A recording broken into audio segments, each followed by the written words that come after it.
Hello friends, welcome on my YouTube channel.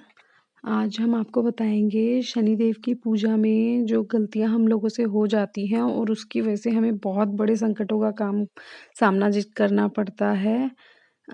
Shanidev जो हैं ये ग्रह का वैदिक ज्योतिष में भी बहुत महत्व माना जाता है। ज्योतिष में शनि ग्रह को दुख, रोग, आयु, पीड़ा, विज्ञान, तकनीकी, लोहा, खनिज, तेल, कर्मचारी, सेवक, जेल आदि का कारक माना गया है। यह मकर और कुंभ राशि का स्वामी होता है। वहीं तुला राशि शनि की उच्च राशि है, जबकि मेष इसकी नीच राशि मानी जाती है। शनि पुष्य, अनुराधा और उत्तरा भाद्रपद नक्षत्र के स्वामी माने गए हैं। इसके अलावा शनि तीनों लोकों के न्यायाधीश भी माने जाते हैं।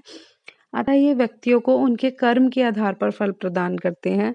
कर्म के आधार पर दंड के विधान के चलते शनि ग्रह को लेकर नकारात्मक धारणा बनी हुई है। ज्योतिष में भी शनि ग्रह को भले एक क्रूर ग्रह माना जाता है, जिसके कारण लोग इसके नाम से तक भयभीत होने लगते हैं। जबकि ज्योतिष के अनुसार भी शनि पीड़ित होने पर यानी जातक को बुरे कर्म पर ही नकारात्मक फल देता है। यदि किसी व्यक्ति का शनि उच्च हो और उसके कर्म अच्छे हो तो शनि ही वह ग्रह है जो राजा से रंक और रंक से राजा बना सकता है। कुल मिलाकर शनि देव सात्विक और नेकी पर चलने वालों को कभी दंडित नहीं करते हैं। ऐसे में लोग शनिदेव को प्रसन्न करने के लिए कई प्रकार से पूजा आराधना भी करते हैं। यदि आप भी शनि की पूजा कर रहे हैं तो इसमें कुछ सावधानियां अत्यंत आवश्यक हैं, क्योंकि ऐसा माना जाता है कि इनका ध्यान न रहने पर अनजाने में आप शनिदेव को नाराज कर सकते हैं। सबसे पहले तो आपको शनिदेव की पूजा में दिशा का बहुत ज़रूरी होता है, दिशा का ध्यान रखना। जब आप शनिदेव की पूजा करते हैं तो आप किस दिशा में बैठ रहे हैं, आपको ये सबसे ज़्यादा इम्पोर्टेंट होता है। शनिदेव की पूजा आमतौर पर पूरब की तरफ मुख करके की जाती है, बट शनिदेव की जो पूजा करते हैं हम लोग उसे हमें पश्चिम दिशा की तरफ मुँह करके करना चाहिए। इसका कारण यह है कि शनिदेव के पश्चिम दिशा का स्वामी माना गया है। शनिदेव की पूजा में हमें साफ सफाई का बहुत ज़्यादा ध्यान रखना चाहिए। शनिदेव की पूजा के दौरान सफाई बहुत ज़्यादा ज़रूरी है। उनकी पूजा कभी गंदगी भरे माहौल या गंदे कपड़ों में नहीं करनी चाहिए। तांबे के बर्तन से शनिदेव की पूजा हमें कभी नहीं करनी चाहिए। शनिदेव की पूजा के दौरान भूल से भी तांबे के बर्तनों का प्रयोग नहीं करना चाहिए। तांबे का संबंध सूर्य देव से है और सूर्य पुत्र होने के बावजूद शनिदेव सूर्य के परम शत्रु हैं। शनिदेव की पूजा में हमेशा लोहे के बर्तनों का प्रयोग करना चाहिए। लोहे का बर्तन नहीं तो आप स्टील का बर्तन यूज कर सकते हैं, लेकिन हमें तांबे के बर्तन का प्रयोग शनिदेव की पूजा में नहीं करना चाहिए।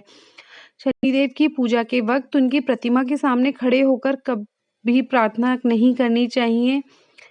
इतना ही नहीं, उनकी आँखों में भी नहीं देखना चाहिए। अगर आप उनकी प्रतिमा के सामने खड़े भी हो गए हैं, तो हमें कभी भी शनिदेव से नज़रें मिलाकर प्रार्थना नहीं करनी चाहिए। उनकी आँखों में हमें कभी भी नहीं देखना चाहिए। प्रार्थना के वक्त इन बातों का ध्यान ना रखने से उनकी दृष्टि सीधे आप पर पड़ती है और आप अनजाने ही शनिदेव के कोप के शिकार बन जाते हैं।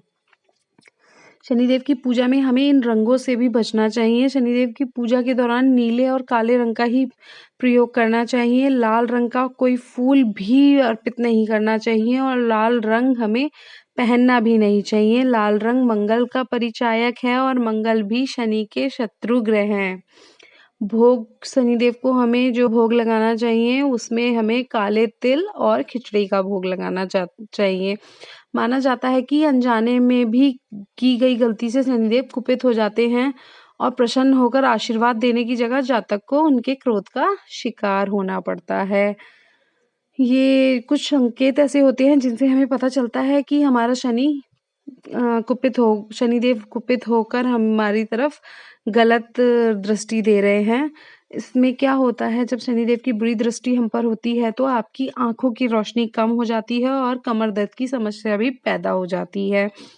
घर निर्माण के समय कोई अशुभ घटना का घटित होना भी शनिदेव के कुपित होने का इशारा करता है। जूते चप्पलें जिन लोगों के बार बार टूट जाते हैं, खो जाते हैं, वो भी शनिदेव के कुपित होने का संकेत माना जाता है। शनिदेव के पक्ष में ना होने से किसी व्यक्ति का स्थानांतरण उसकी इच्छा के विरुद्ध होता है या फिर उसकी नौकरी छूट जाती है। इंसान का मन बुरे कार्यों की ओर अग्रसर होने लगता है और बुरी संगति और नशे का वो शिकार होने लगता है। जमा की हुई धन दौलत नष्ट होने लगती है, व्यक्ति में आलसीपन पैदा हो जाता है और वह कोई भी कार्य सही से नहीं कर पाता, जिससे उसे कामयाबी नहीं मिल पाती है। उसका शरीर रोगों से घिर जाता है और बहुत ज़्यादा पतला होने लगता है। जमा की हुई सभी धन दौलत नष्ट होने लगती है, व्यापार में सहयोगियों द्वारा धोखा होने लगता है, कर्ज, लोन और उधार में बढ़ोतरी होने लगती है। नई खरीदी अगर आपकी किसी भैंस की मौत हो जाती है, उसे भी शनिदेव के